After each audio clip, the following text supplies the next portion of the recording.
धनोडा पुलावरून वाहतूक पूर्ववत सुरू, मात्र रात्रभर वीज पुरवठा खंडित। मागील 2 दिवसात पडलेल्या जोरदार पावसाने तसेच इसापूर धरणातून नदीपात्रात पाणी सोडल्याने मराठवाडा व विदर्भाला जोडणाऱ्या धनोडा पुलावर पाणी वाहू लागले।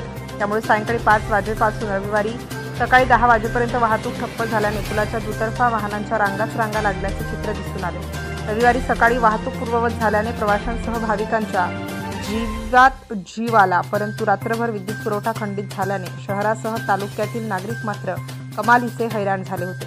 शुक्रवारी रात्री व शनिवारी दिवसभर अधूनमधून झालेल्या पावसाने तालुक्यातील नाल्याकाठच्या शेतजमिनी खरडून गेल्याने शेतजमिनीसह खरीप पिकांचे अतोनात नुकसान झाले। त्यामुळे शेतकरी चिंतेत पडला आहे।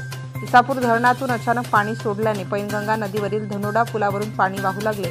त्यामुळे शनिवारी वाहतूक ही पूर्णपणे खोळंबल्याचे दिसून आले। रविवारी सकाळी 10 वाजताच्या सुमारास वाहतूक पूर्ववत झाली। परिणामी सलग 3 दिवस सुट्ट्या आल्याने माहूरगडला दर्शनासाठी आलेल्या भाविकांसह प्रवाशांचे अतोनात हाल झाले। परिस्थिती लक्षात घेऊन श्री रेणुकादेवी संस्थानच्या वतीने रविवारी सकाळी संस्थानचे व्यवस्थापक योगेश साबळे, अरुण घोडेकर, आकाश वानखेडे, मनोहर राठोड, विनोद जाधव, आकाश बेहरे, राऊत व सोनटक्के यांनी खिचडीचे वाटप केले। कुठलीही अनुचित घटना घडू नये म्हणून पोलीस निरीक्षक गणेश कराड, पोलीस उपनिरीक्षक पालसिंग ब्राह्मण, संदीप अन्यबोईनवाड, नगराध्यक्ष फिरोज दोसाणी, कार्यालय निरीक्षक संदीप गजलवाड, विशाल मरेवाड, विजय शिंदे, गणेश जाधव, मजहर शेख आदी कर्मचारी नदीजवळ ठाण मांडून होते। नवराष्ट्र माझा, अंबादास मुक्ते, माहूर।